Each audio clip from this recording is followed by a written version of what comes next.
E na medida em que Ele vai revelando-se para nós, Ele vai revelando a nossa miséria. Ele vai revelando a nossa incompatibilidade. Aquele homem certinho que eu achava que eu não era. Eu era um homem teimoso, difícil, turrão, reclamão, que achava que a igreja não era importante. Aliás, eu duvidava da igreja. Eu duvidava da santa palavra. Eu achava, na minha ignorância, que isso aqui tinha sido escrito por homens. E olha a misericórdia de Deus, olha esse tema se aplicando na minha vida. Graças ao Senhor que eu não fui aniquilado, porque a misericórdia dele é infinita.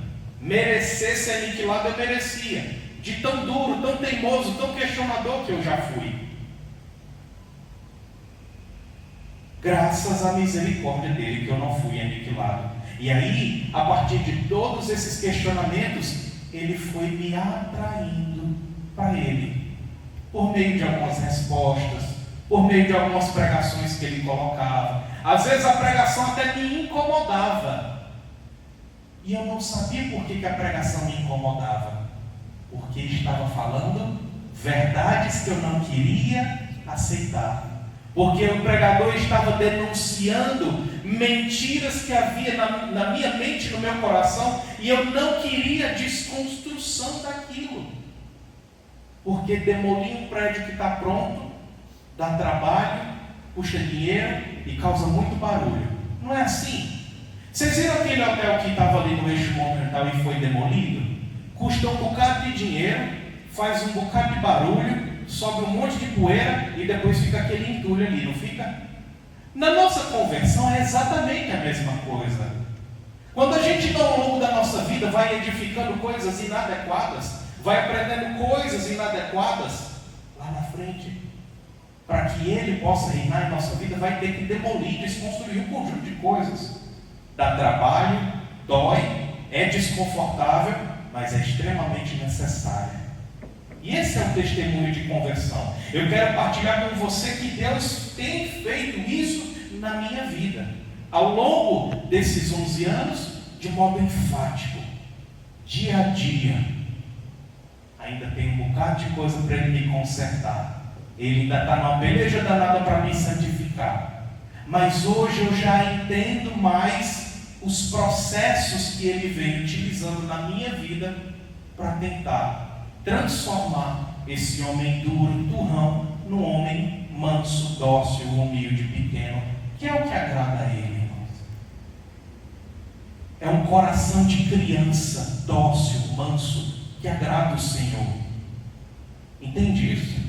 É um coração humilde, pequeno, que confia nele. Quem tem filho aqui, levanta a mão. Levanta aí quem tem filho. O seu filho, quando era neném, confiava em você plenamente? Se você estava na piscina lá dentro, ele estava na bola, você dizia pula, ele pulava assim ou não? Pulava. A minha pula, se ele disser vem, ela vem. É isso que é o coração de criança que o Senhor quer de nós. Dóceis ao comando dele. E aí nós vamos entrar na palavra e vamos entender um pouco mais desses processos de conversão que ele utilizou na minha vida e certamente está utilizando na sua vida. Então vamos abrir a palavra lá no Salmo 22, por gentileza. No Salmo 22, curtinho, nós vamos debruçar nele por inteiro. Conseguiram achar aí? Sim ou não? Não fomos aniquilados porque não se esgotou a sua piedade. Esse é o tema, mais uma vez eu quero destacar. E aí nós vamos para o Salmo 22. Quem não trouxe a palavra, escuta com atenção que dá certo. Salmo de Davi. O Senhor é meu pastor, nada me faltará. Em verdes prados ele me faz repousar. Conduz-me junto às águas refrescantes. Restaura as forças de minha alma. Pelos caminhos retos ele me leva, pelo amor de seu nome. Ainda que eu atravesse o vale escuro, nada temereis, pois estáis comigo. Vosso bordão e vosso báculo são meu amparo. Preparais para mim a mesa à vista de meus inimigos.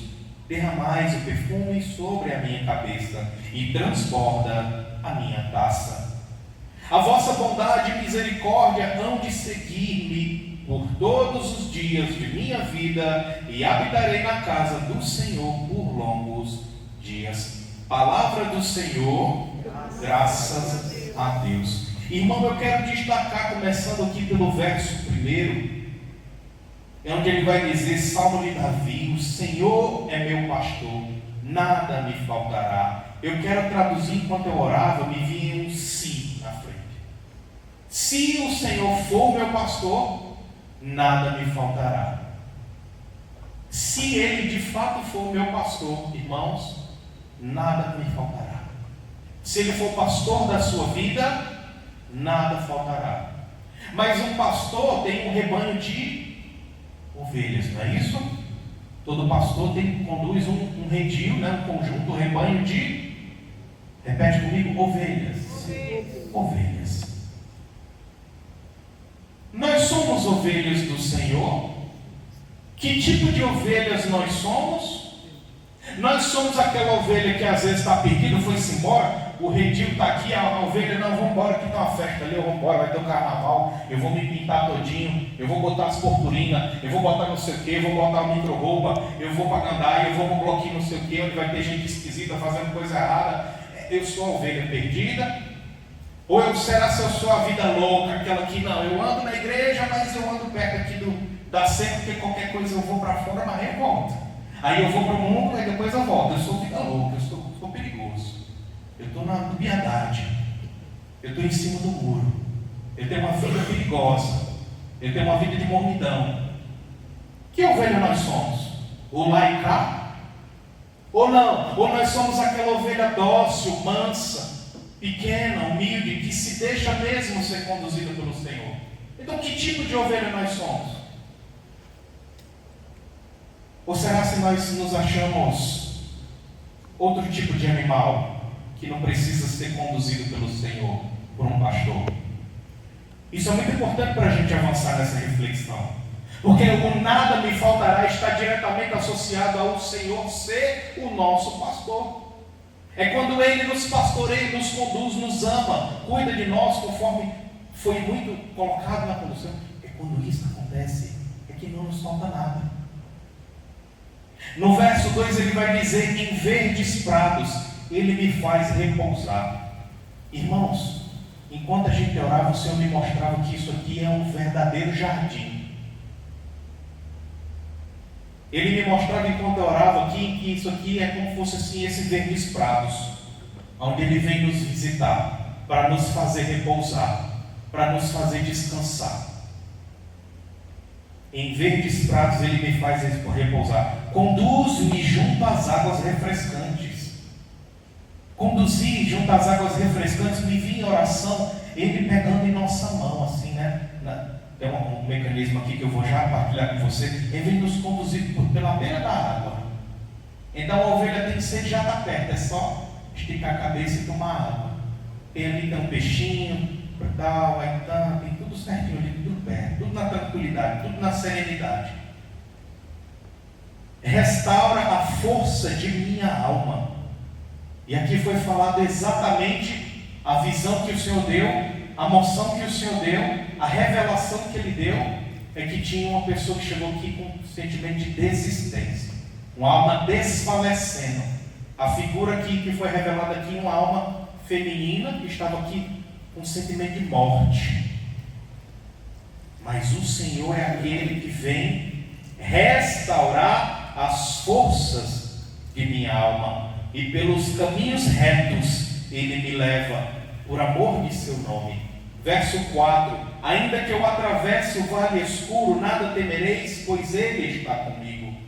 Vosso bordão e o vosso báculo são o meu amparo. Olha só que profundo. Quem já passou por um vale escuro na sua vida? Por um tempo difícil? Levante a mão, por gentileza. Eu já enfrentei alguns, apesar da pouca idade, já passei alguns. Alguns que eu mesmo me meti por decisões erradas, outros por provação e dificuldades. Mas olha que interessante. Ainda que eu atravesse vale escuro, nada temerei. Por quê? Porque eu tenho força? Porque eu tenho coragem? Porque eu sou bichão, não tenho medo de escuro, não, deixa comigo. Não. A força não é nossa, é porque Ele está comigo. E é interessante porque vai dizer que vosso bordão e vosso báculo. E eu não sabia o que era isso. Eu fui pesquisar, o pregador tem que estudar. Báculo e bordão. Alguém já sabia o que era isso? Tem gente que é estudiosa, né? Alguém já sabia o que era isso? A Santa lá atrás sabe, ela é estudiosa. Amado, eu vou te explicar. O pastor, ele precisa conduzir um rebanho, certo? De tempos em tempos ele tem que migrar com aquele rebanho, não é assim que funciona? Porque que a ovelha vai lá e come pasto, depois ele tem que levar para outro lugar, não é assim que funciona? Muito bem, aí está lá o pastor caminhando com aquela roupa de ovelha, e aí aparece um lobo querendo se aproximar. O que o pastor vai fazer?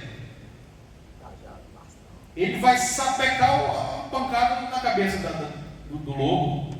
Isso é o que se chama de bordão. Tanto é que na minha cidade, na minha terra, no Nordeste, e tomar é uma bordoada.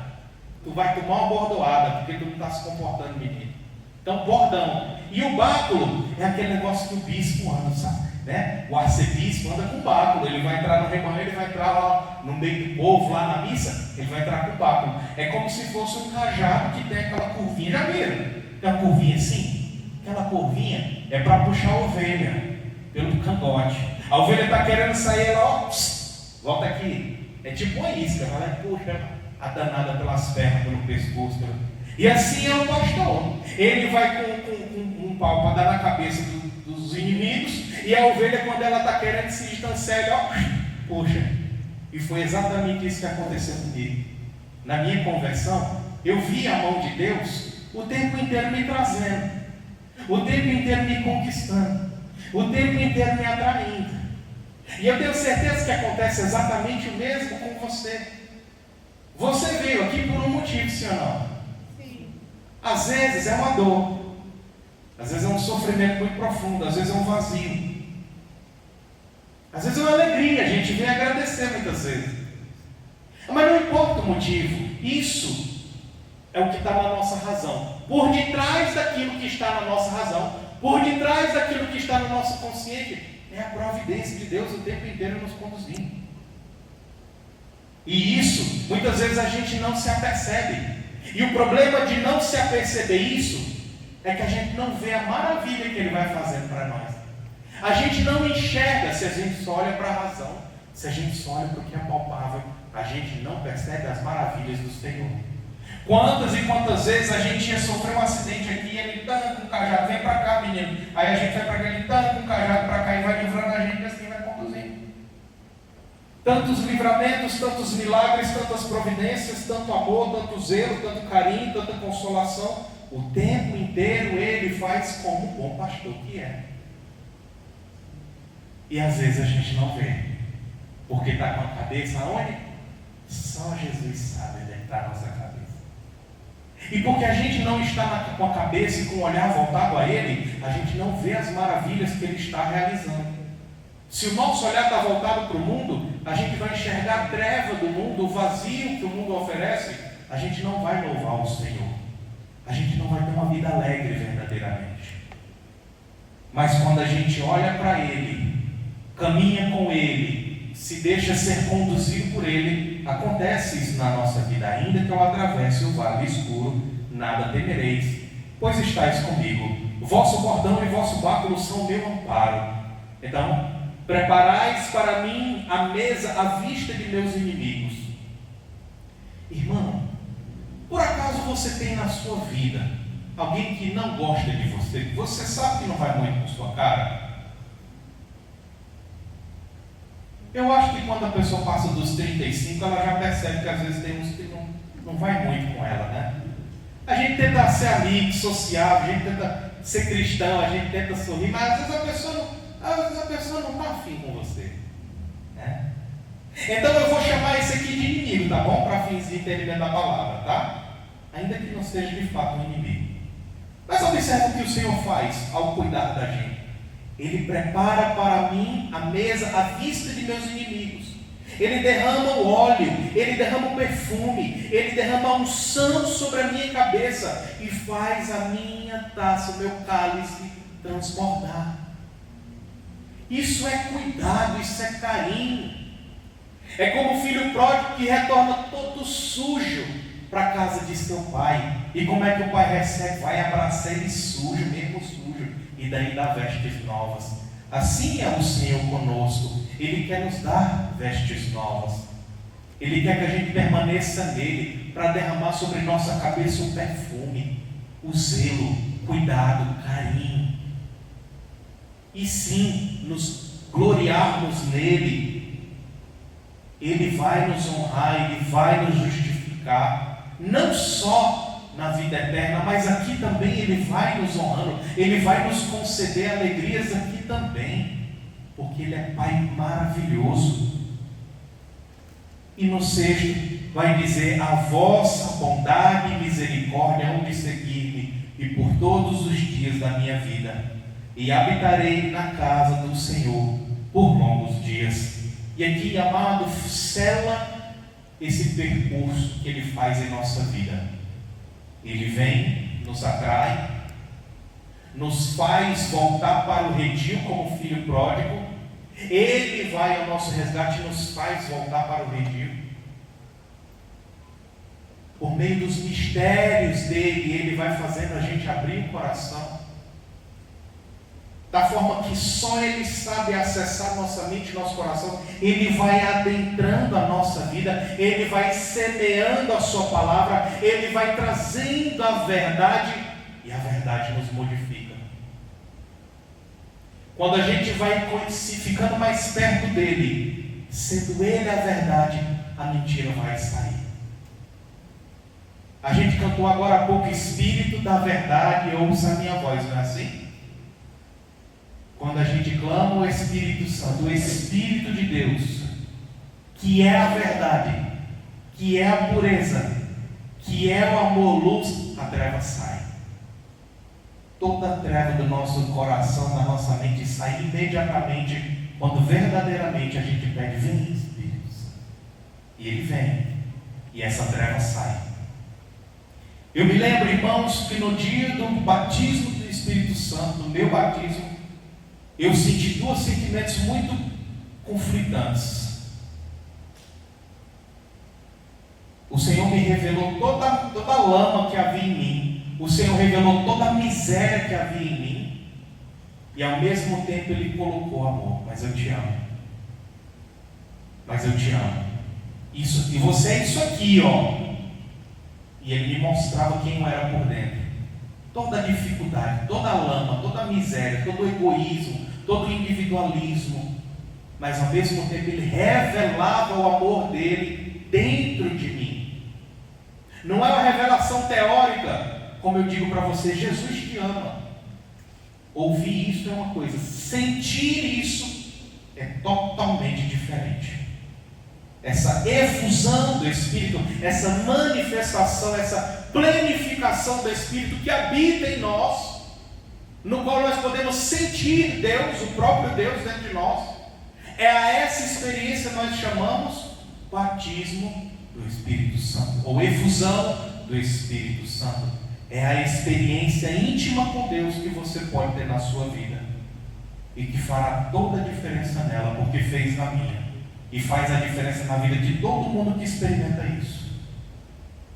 Não significa que a gente vira santo da noite para o dia depois dessa experiência. Não. Mas significa que a partir dessa experiência com Deus vivo, aquele que nos criou, aquele que sopra a nossa vida dentro de nós, a gente passa a agir diferente, a buscar agir diferente, a tentar agir diferente, a lutar para agir diferente. E isso é exatamente sinal do amor de Deus por nós. E aí é onde se cumpre esse tema: graças ao Senhor que não fomos aniquilados, porque não se esgotou a sua piedade. É graças a Ele, irmãos, porque nós não somos merecedores. É graças a Ele, irmãos, porque nós somos falhos. Quem aqui já é santo, levanta a mão, por gentileza. Quem que é perfeito e irretocável? Quem aqui não tem uma vírgula para aperfeiçoar, para ser apurado. Está todo mundo de mão baixa, porque todo mundo já reconhece, graças a Deus. O catecismo vai dizer que a conversão começa a partir do momento que nós identificamos, verdadeiramente identificamos a nossa mazela, a nossa dificuldade, o nosso pecado. Porque se a gente não reconhece verdadeiramente que somos pecadores, aí não há conversão. Não há conversão.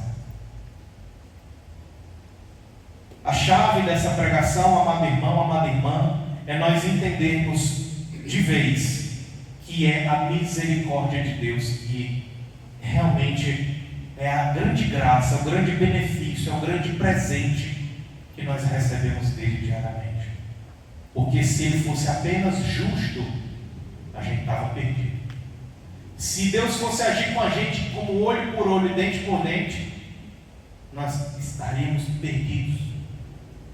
Se Deus fosse exatamente aquilo que se planta, colhe ipsilitris, se ele fosse ipsilitris isso, irmão, a gente estava perdido. Graças a Deus que ele é misericórdia. Ele é justo, mas até o dia dele estabelecer a justiça dele, irmãos, nós temos, graças a Deus, a oportunidade da mudança. Nós temos oportunidades a cada dia de tentar mudar. Amém, irmão? Vamos ficar de pé um instantinho.